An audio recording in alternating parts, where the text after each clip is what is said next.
5 खतरनाक गुनाह जो रिज़्क को ख़त्म कर देते हैं। नबी करीम सल्लल्लाहु अलैहि वसल्लम ने फरमाया, जो शख्स ये 5 गुनाह करता है वो पूरी जिंदगी गरीब ही रहेगा।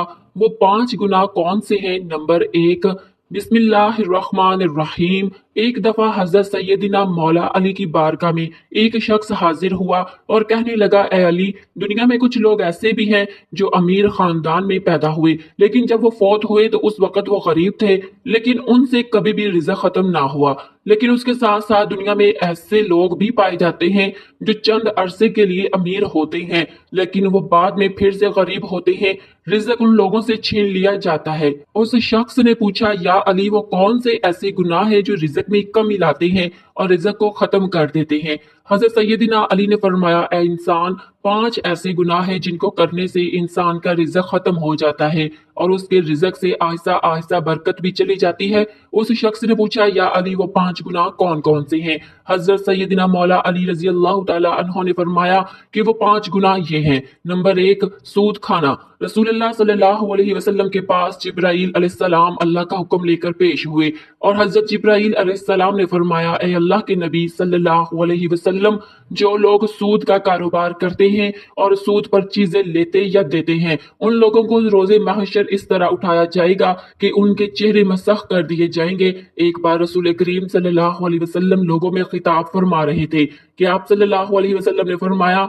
लोगों, तुम में से कौन है जो अपनी माँ के साथ जिना करना पसंद करता है? लोगों ने जवाब दिया, या रसूल अल्लाह सल्लल्लाहु अलैहि वसल्लम, नहीं, हमको ऐसे गुनाह से सख्त नफरत है। तो रसूल करीम सल्लल्लाहु अलैहि वसल्लम ने फरमाया, इतना गुनाह माँ के साथ जिना करने का नहीं जितना गुनाह सूद का कारोबार करने वाले को मिलता है। जो सूद का माल लेता है और दूसरे को मुनाफा देता है, रिज़्क के कम होने और रिज़्क को खत्म करने की असल वजह सूद है। हजरत शेख सादी फरमाते हैं कि एक बार मैं एक नया मकान खरीदना चाहता था और मैं उस मकान की तलाश में था कि एक शराबी मेरे पास आया और कहने लगा, हजरत, फला मोहल्ले में एक मकान है, वो बहुत ही खूबसूरत है, आप नया मकान इधर उधर तलाश करने की बजाय फला मकान खरीद ले, मैं भी उसी मोहल्ले का हूँ, इस तरह मैं आपका हमसाया भी बन जाऊंगा और उस मकान में कोई ऐब भी नहीं। हजरत शेख सादी रहमतुल्लाह अलैह फरमाने लगे, ए नादान बंदे, इससे बड़ा और क्या ऐब हो सकता है कि तू मेरा हमसाया बन जाए, क्योंकि तू तो सूद का कारोबार करता है और सूद से बड़ा कोई ऐब नहीं। यही तो सबसे बड़ा ऐब है कि मकान लेने से तू मेरा हमसाया बन जाएगा। अगर वो मकान मुझे मुफ्त में भी मिले तो मैं ऐसा मकान कभी भी ना खरीदूं। हजरत शेख सादी ने फरमाया कि तेरे मरने के बाद उस मकान की कीमत 10 गुना से भी ज्यादा भर लूंगा। नंबर 2, हजरत सैयदना अली रजी अल्लाह तआला अन्हु ने फरमाया कि दूसरा सबसे बड़ा गुनाह कि तुम किसी नेक और परहेजगार औरत पर इल्जाम लगाओ या तोहमत बांधो। कुरान करीम में अल्लाह पाक फरमाता है कि जो लोग नेक औरतों पर तोहमत लगाते हैं वो औरत जो हर वक्त मेरी रहमत की आगोश में रहती है, जिन पर हर घड़ी मेरी रहमत की बारिश बरसती है, वह नमाज अदा करती है, वह पढ़ता रहती है और मुत्तकी है। जो लोग ऐसी औरतों पर तोहमत लगाते हैं, मुझे कसम है अपनी जात की, मैं उस वक्त तक उन लोगों को माफ नहीं करूंगा जब तक वो नेक औरतें उनको माफ ना करें जिन पर उन्होंने तोहमत बांधी। जिस तरह माँ अपनी औलाद के खिलाफ एक लफ्ज भी सुनना पसंद नहीं करती, इसी तरह अल्लाह पाक अपने नेक बंदों के खिलाफ कोई भी लफ्ज सुनना पसंद नहीं करता। हजरत ईसा अलैहिस्सलाम के पास एक बूढ़ी औरत आई। उसने कहा, ए ईसा, मेरे शोहर 30 साल पहले फौत हो चुके हैं, मैं उनसे बहुत मोहब्बत करती थी। अब हर रोज मेरा शोहर मेरे ख्वाब में आता है और मेरे घर ख्वाब में आकर मुझे कहता है कि मेरी कब्र पर आकर मेरी कब्र को खोद कर देखो। हर रोज मेरे ख्वाब में आकर यही कहता है कि एक बार मेरी कब्र खोदो और मेरा चेहरा देखो। तो ए ईसा, मैं बहुत दूर से चलकर ये मसला आपके पास लेकर आई हूँ। हजरत ईसा अलैहिस्सलाम ने कहा, आओ मैं भी आपके साथ आपके शोहर की कब्र खोलने के लिए जाता हूँ। वो दोनों उस कब्रिस्तान पहुंचे जहां उस बुढ़िया के शोहर की कब्र थी। कब्रिस्तान में जाकर हजरत ईसा अलैहिस्सलाम ने फरमाया, बताओ तेरे शोहर की कब्र कौन सी है? बूढ़ी औरत ने हाथ से इशारा करते हुए कहा, वो कब्र है।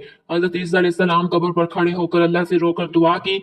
दुआ करने के बाद हजरत ईसा अलैहिस्सलाम ने फरमाया, ए कब्र के अंदर सोने वाले, अल्लाह के हुक्म से खड़े हो जा। उस कब्र से एक ऐसा इंसान खड़ा हुआ जिसे देखकर औरत ने जोरदार चीख मारी और बेहोश होकर गिर गई।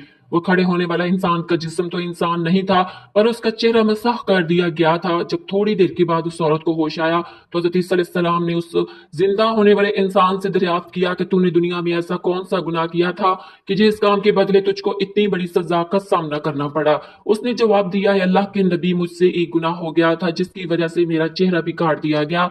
हजरत ईसा अलैहिस्सलाम ने पूछा, कौन सा गुनाह, कौन सा ऐसा गुनाह कि जिससे तेरा ये हाल हुआ? उस कब्र से खड़े होने वाले इंसान ने कहा, मैं नेक और परहेजगार औरतों पर तोहमत लगाकर उनका इस्तेमाल किया करता था, जिसकी वजह से ही मुझे सजा भुगतना पड़ी। रोजे महशर ही मैं इन लोगों के साथ ही उठाया जाऊंगा जिनके चेहरे मसख शुदा होंगे। नंबर 3, हजरत सैयदना मौला अली रजी अल्लाह तआला अन्हु ने फरमाया कि अल्लाह ताला को किसी का शरीक ठहराना बहुत बड़ा गुनाह है। अल्लाह के साथ किसी को शरीक मत ठहराओ, शिर्क मत करो। रोजे महशर हर गुनाह अल्लाह माफ कर सकता है, लेकिन उसके गुनाह चाहे आसमान जमीन में मौजूद हर चीजों से भी ज्यादा हो। अगर अल्लाह उस इंसान को चाहे तो माफ कर देगा, लेकिन शिर्क करने वाले को कभी माफी नहीं मिलेगी, काफिर लोगों की कभी बख्शिश नहीं होगी। नंबर 4, हजरत सैयदना अली रजी अल्लाह तआला अन्हु ने फरमाया कि चौथा गुनाह किसी पर जादू करना है, किसी का जीना हराम करने के लिए, किसी की खुशियां छीनने के लिए उस पर जादू करना कि उसके पास फला रिज़्क क्यों है, उसको जादू के जरिए खत्म कर देना। हजरत सैयदना अली रजी अल्लाह तआला अन्हु ने फरमाया कि जादू करने वाला इंसान दायरा इस्लाम से खारिज हो जाता है, और जब किसी जादूगर की मौत होती है तो वो काफिर और मुर्तदिद होता है। जादूगर की मौत कभी भी हालत ईमान पर नहीं होती। नंबर 5, हजरत सैयदना अली रजी अल्लाह तआला अन्हु ने फरमाया कि किसी को दुख और तकलीफ देना भी सबसे बड़ा गुनाह है। किसी को दुख देना, किसी के जीना हराम करके खुद खुश होना, किसी को रुलाकर खुद खुश होना, ये भी एक बहुत बड़ा गुनाह है जिससे हमारा रिज़्क खत्म हो जाता है। हजरत अली रजी अल्लाह तआला अन्हु ने फरमाया कि इन 5 बंदों से अल्लाह पाक रोज़ क़यामत सख्त हिसाब लेगा, और दुनिया में इन 5 बंदों से अल्लाह पाक रिज़्क छीन लेता है। अल्लाह ताला हमें दीन की मुकम्मल समझ नसीब फरमाए और हमें नेकी कारों में शामिल करे। आमीन। नाज़रीन, कमेंट बॉक्स में अल्लाह ताला के 99 नामों में से एक नाम जरूर टाइप करें। शुक्रिया।